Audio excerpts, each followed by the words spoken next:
ओम श्री गणेशाय नमः। ओम नमः शिवाय। मैना की इच्छा के अनुसार एक ब्राह्मण पत्नी का पार्वती को पतिव्रत धर्म का उपदेश देना। ब्रह्मा जी कहते हैं, नारद, तदंतर सप्तऋषियों ने हिमालय से कहा, गिरिराज, अब आप अपनी पुत्री पार्वती देवी की यात्रा का उचित प्रबंध करें। मुनीश्वर, यह सुनकर पार्वती के भावी विरह का अनुभव करके गिरिराज कुछ काल तक अधिक प्रेम के कारण विषाद में डूबे रह गए। कुछ देर बाद सचेत हो शैलराज ने तथास्तु कहकर मैना को संदेश दिया। मुने, हिमवान का संदेश पाकर हर्ष और शोक के वशीभूत हुई मैना पार्वती को विदा करने के लिए उद्यत हुई। शैलराज की प्यारी पत्नी मैना ने विधिपूर्वक वैदिक एवं लौकिक कुलाचार का पालन किया और उस समय नाना प्रकार के उत्सव मनाए। फिर उन्होंने नाना प्रकार के रत्न जड़ित सुंदर वस्त्रों और 12 आभूषणों द्वारा राजोचित श्रृंगार करके पार्वती को विभूषित किया। तत्पश्चात मैना के मनोभाव को जानकर एक सती साध्वी ब्राह्मण पत्नी ने गिरिजा को उत्तम पातिव्रत्य की शिक्षा दी। ब्राह्मण पत्नी बोली, गिरिराज किशोरी, तुम प्रेम पूर्वक मेरा यह वचन सुनो। यह धर्म को बढ़ाने वाला, इहलोक और परलोक में भी आनंद देने वाला तथा श्रोताओं को भी सुख की प्राप्ति कराने वाला है। संसार में पतिव्रता नारी ही धन्य है, दूसरी नहीं। वही विशेष रूप से पूजनीय है। पतिव्रता सब लोगों को पवित्र करने वाली और समस्त पाप राशि को नष्ट कर देने वाली है। शिवे, जो पति को परमेश्वर के समान मानकर प्रेम से उसकी सेवा करती है, वह इस लोक में संपूर्ण भोगों को भोग करके अंत में कल्याण में गति को पाती है।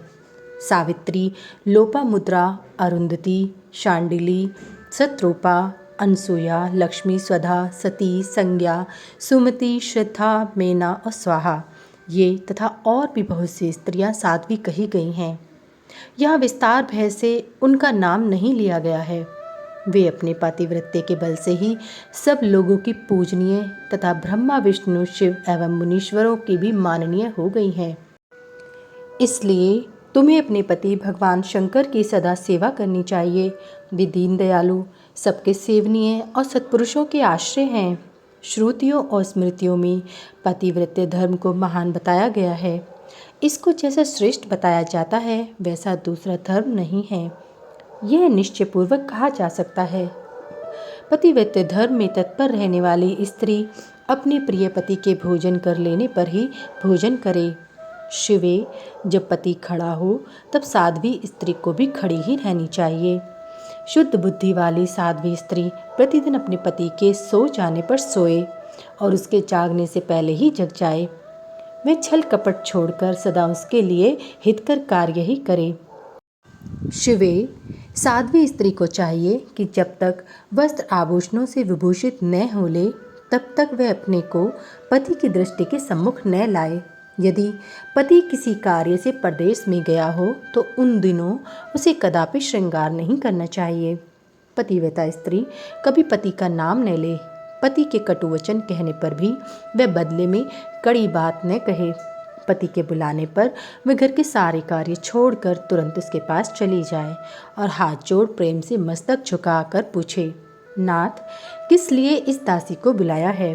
मुझे सेवा के लिए आदेश देकर अपनी कृपा से अनुग्रहित कीजिए। फिर पति जो आदेश दे उसका वह प्रसन्न हृदय से पालन करे। वह घर के दरवाजे पर देर तक खड़ी न रहे, दूसरे के घर न जाए, कोई गोपनीय बात बताओ जानकर हर एक के सामने उसे प्रकाशित न करे।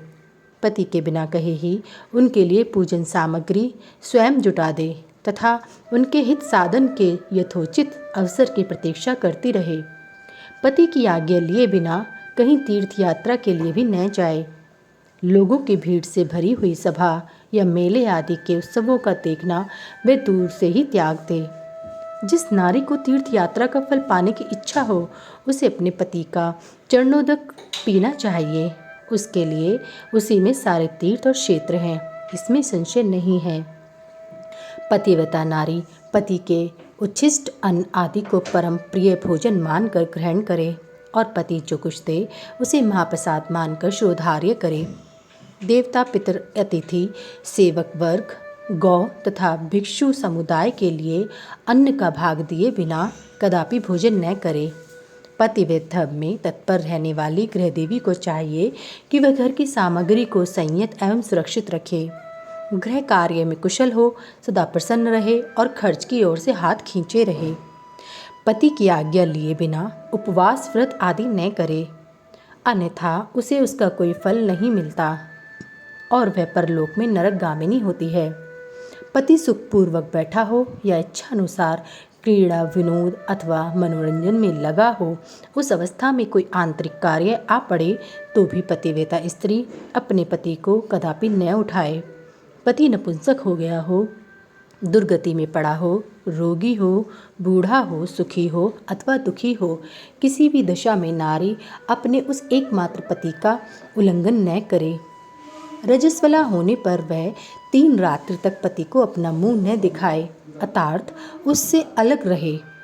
जब तक स्नान करके शुद्ध न हो जाए तब तक अपनी कोई बात भी वह पति के कानों में न पड़ने दे।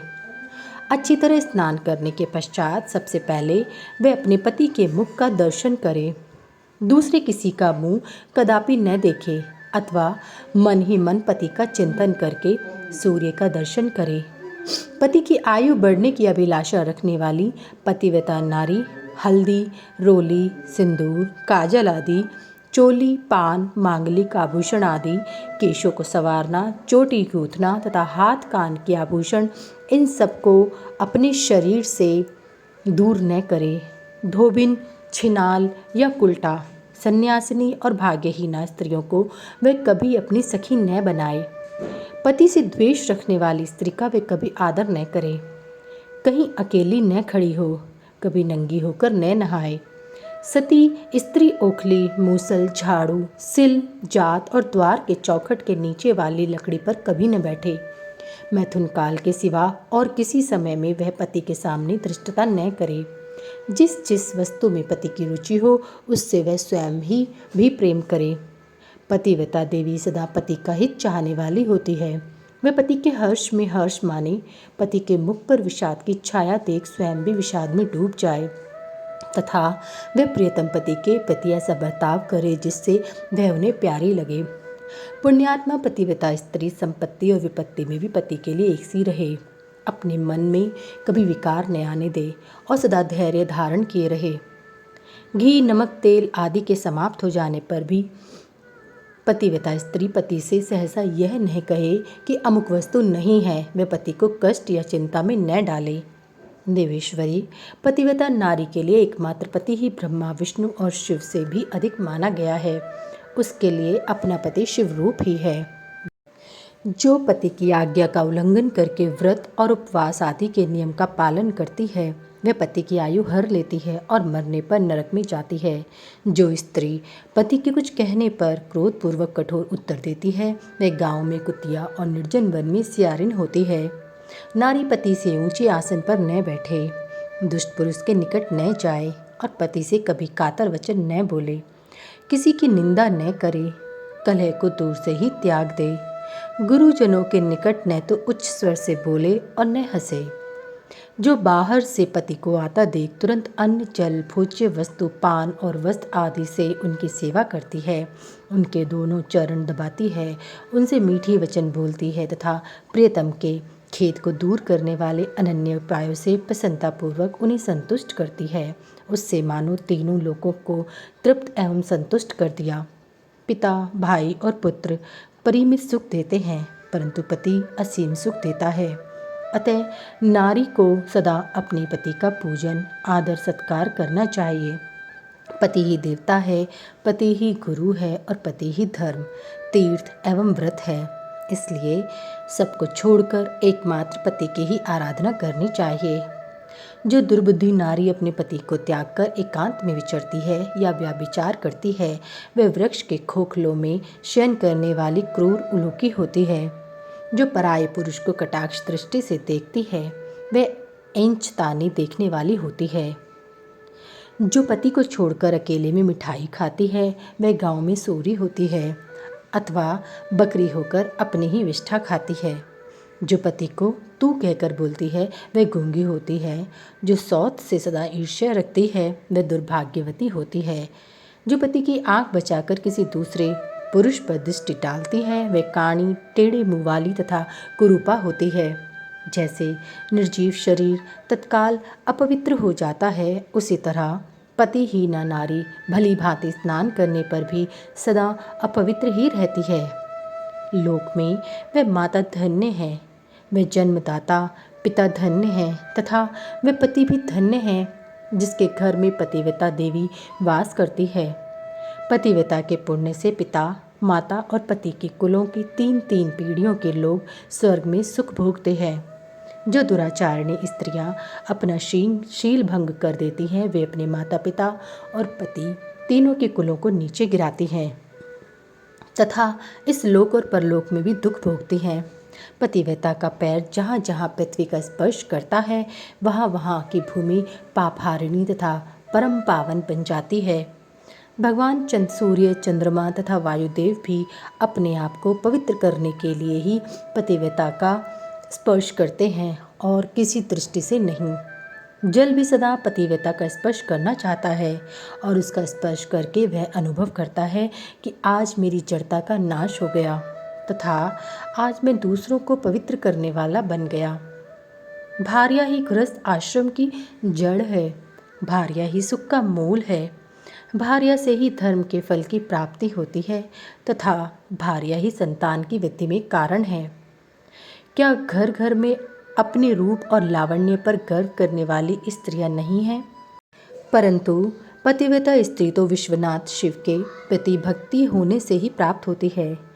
भार्या से इस लोक और परलोक दोनों पर विजय पाई जा सकती है। भार्याहीन पुरुष देवयज्ञ, पितृयज्ञ और अतिथि यज्ञ करने का अधिकारी नहीं होता। वास्तव में गृहस्थ वही है जिसके घर में पतिव्रता स्त्री है। दूसरी स्त्री तो पुरुष को उसी तरह अपना ग्रास बनाती है जैसे जरावस्था एवं राक्षसी। जैसे गंगा स्नान करने से शरीर पवित्र होता है, उसी प्रकार पतिव्रता स्त्री का दर्शन करने पर सब कुछ पावन हो जाता है। पति को ही इष्ट देव मानने वाली सती नारी और गंगा में कोई भेद नहीं है। पतिव्रता और उसके पति देव उमा और महेश्वर के समान है। अतः विद्वान मनुष्य उन दोनों का पूजन करे। पति प्रणव है और नारी वेद की ऋचा। पति तप है और स्त्री क्षमा। नारी सत्कर्म है और पति उसका फल। शिवे, सती नारी और उसके पति दोनों दंपति धन्य हैं। गिरिराज कुमारी, इस प्रकार मैंने तुमसे पतिव्रत धर्म का वर्णन किया है। अब तुम सावधान हो। आज मुझसे प्रसन्नतापूर्वक पतिव्रता के भेदों का वर्णन सुनो। देवी, पतिव्रता नारियां उत्तमा आदि भेद से 4 प्रकार की बताई गई हैं जो अपना स्मरण करने वाले पुरुषों का सारा पाप हर लेती हैं। उत्तमा, मध्यमा, निकृष्टा और अति निकृष्टा ये पतिव्रता के 4 भेद हैं। अब मैं इनके लक्षण बताती हूँ, ध्यान देकर सुनो। भद्रे, जिसका मन सदा स्वप्न में भी अपने पति को ही देखता है, दूसरे किसी पर पुरुष को नहीं, वह स्त्री उत्तमा या उत्तम श्रेणी की पतिव्रता कही गई है। शैलजे, जो दूसरे पुरुष को उत्तम बुद्धि से पिता, भाई एवं पुत्र के समान देखती है, उसे मध्य श्रेणी की पतिव्रता कहा गया है। पार्वती, जो मन से अपने धर्म का विचार करके व्याभिचार नहीं करती, सदाचार में ही स्थित रहती है, उसे निकृष्टा अथवा निम्न श्रेणी की पतिव्रता कहा गया है। जो पति के भय से तथा कुल में कलंक लगने के डर से व्याभिचार से बचने का प्रयत्न करती है, उसे पूर्व काल में कई विद्वानों ने अति निकृष्टा अथवा निम्नतम कोटि की पतिव्रता बताया है। शिवे, ये 4 प्रकार की पतिव्रताएं समस्त लोकों का पाप नाश करने वाली और उन्हें पवित्र बनाने वाली हैं। अत्रि की स्त्री अनुसूया ने ब्रह्मा, विष्णु और शिव इन तीनों देवताओं की प्रार्थना से पतिव्रत्य के प्रभाव का उपभोग करके वाराह के शाप से मरे हुए एक ब्राह्मण को जीवित कर दिया था। शैल कुमारी शिवे, ऐसा जानकर तुम्हें नित्य प्रसन्नतापूर्वक पति की सेवा करनी चाहिए। पति सेवन सदा समस्त अभिष्ट फलों को देने वाला है। तुम साक्षात जगदम्बा महेश्वरी हो और तुम्हारे पति साक्षात भगवान शिव हैं। तुम्हारा तो चिंतन मात्र करने से स्त्रियां पतिव्रता हो जाएंगी। देवी, यद्यपि तुम्हारे आगे ये सब कहने का कोई प्रयोजन नहीं है, तथापि आज लोकाचार का आश्रय ले मैंने तुम्हें सती धर्म का उपदेश दिया है। ब्रह्मा जी कहते हैं, नारद, ऐसा कहकर वह ब्राह्मण पत्नी शिवा देवी को मस्तक झुका चुप हो गईं।